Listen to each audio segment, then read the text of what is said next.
Os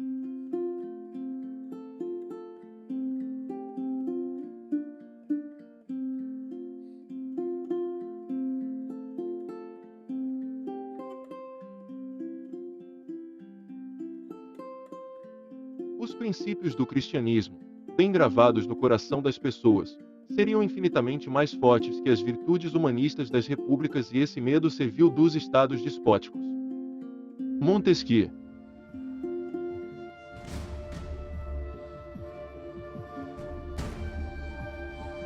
A história de John Newton é a história de um traficante de escravos inglês que, como muitos na sua época, estava longe da religião.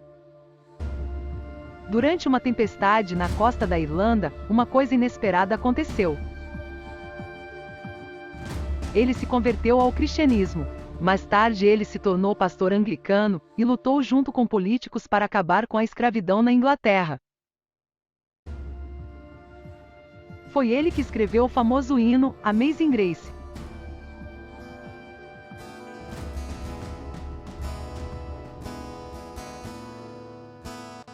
Amazing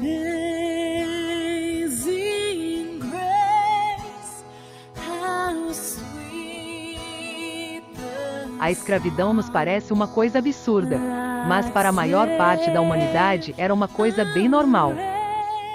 Era bem comum tribos indígenas da América do Norte e da América do Sul terem escravos que poderiam até chegar a ser 30% da população de um vilarejo.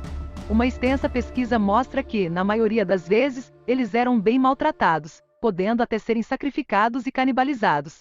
A África conhece a escravidão desde os primórdios da humanidade.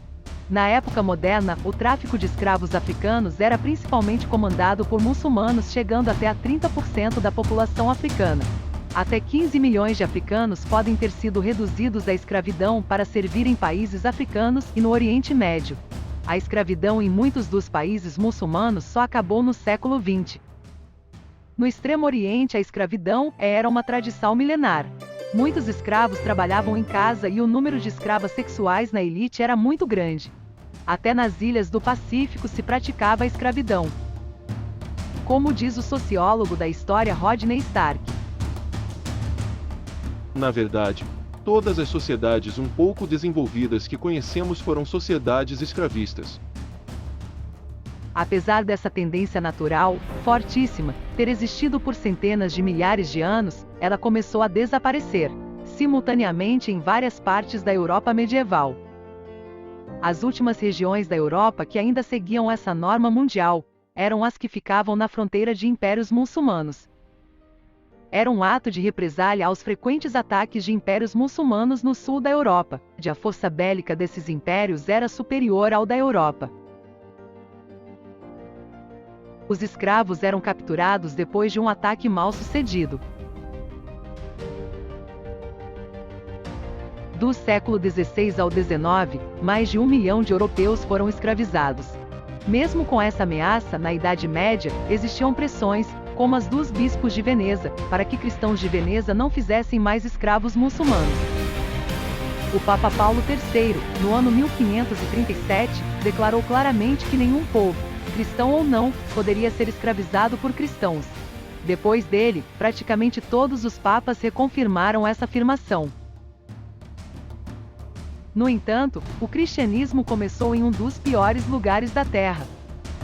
Como diz a historiadora Mary Gordon, O crescimento de Roma se fez graças a um sofrimento inimaginável, tanto em grau como em extensão. Se tal trabalho matasse o escravo, o mestre romano dos tempos republicanos diria com a brutalidade concisa de Tácito: não tem problema, temos muito mais escravos.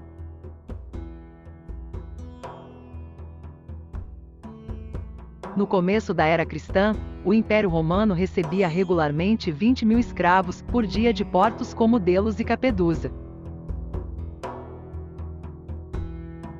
Escravos no Império Romano praticamente nunca tinham filhos. Eles eram impedidos de se casar e muitas vezes mutilados e castrados. Como diz um antigo historiador romano que viveu na época da República, Cato o Ancião. Quando ficam velhos ou fracos, escravos devem ser deixados à morte. É mais barato comprar um outro escravo que criar um desde jovem. Assim, hordas de escravos desapareceram do império sem deixar descendentes. No ano 300 depois de Cristo, os cristãos, apesar das perseguições, já representavam quase 20% do império. Autoridades romanas ficavam chocadas. Escravos tinham papéis importantes na igreja primitiva. Governador romano, Plínio o Jovem, escreve ao imperador: Pessoas de todas as idades de ambos sexos, e mesmo todas as condições sociais. Eles se encontram no mesmo dia da semana. Eles cantam hinos para um Cristo quase como se fosse um Deus. Julguei necessário torturar 2 escravas, ministras dessa seita. Escravos podiam até se tornar chefe da igreja, como foi o caso do Papa Pio e do Papa Calixto. Já entre 335 e 395, Gregório de Nissa fala claramente que a escravidão é contra a natureza humana. Quando alguém declara domínio de sua própria espécie e se considera dono de homens e mulheres, o que ele está fazendo é contra sua própria natureza. Esse homem é vítima do orgulho. Talvez a chave para compreender o poder da mensagem cristã é sua capacidade de motivar as pessoas a se sacrificarem por um bem maior, como escreveu o ateu satírico Lucian. Esses pobres coitados se convenceram de que são imortais, que viverão eternamente, por isso muitos deles desdenham a morte. O primeiro legislador deles disse que eles são todos irmãos. Como disse o historiador da antiguidade Tom Holland, nenhuma outra tentativa de mudar os costumes, em tão larga escala, teve tanto sucesso. Na Idade Média, a regra que nenhum cristão poderia ser escravizado se espalhou por quase 90% da Europa.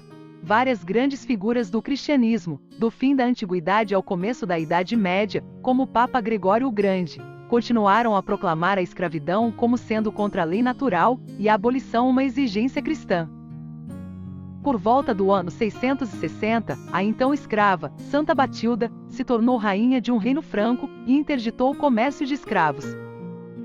A escravidão foi desaparecendo progressivamente, não sem nenhuma controvérsia, porque mesmo líderes da igreja possuíam escravos. Quanto mais as condições e os direitos dos servos melhoravam, mais a população da Europa crescia. Na Europa do Norte, onde a escravidão acabou mais cedo, a população, em só 300 anos, triplicou. Como diz o historiador Mark Bloch, servos eram bem diferentes de escravos. Eles pagavam aluguel e assim controlavam seu próprio tempo, e o ritmo de seu trabalho, que era geralmente lento e individualista. O povo medieval construiu e usou como nunca antes moinhos de água e de vento. Também usou muito mais a força animal. Romanos e outras civilizações conheciam o princípio dos moinhos. Mas não era uma vantagem construir porque a mão de obra era muito barata. Servos deveriam trabalhar de 1 a 3 dias por semana no campo do Senhor. O resto do tempo eles trabalhavam no seu próprio campo. A obrigação de trabalho do servo era mais próxima de um trabalho contratual que a escravagem. Em alguns séculos a Europa deixou de ser um dos piores lugares para viver. E passou a ser, talvez, o melhor lugar do mundo para se trabalhar na época medieval. Pela primeira vez na história, uma grande quantidade de seres humanos viviam em territórios que não conheciam a escravidão. Pela primeira vez eles tinham a oportunidade única de ver que a escravidão não é uma coisa normal. Mas, depois da Idade Média, alguns europeus, como todos os outros povos na Terra, ainda praticavam a escravidão mundo afora. Mas isso também iria mudar. A mesma força que começou a mudar a visão das coisas na Europa, vai também mudar o mundo.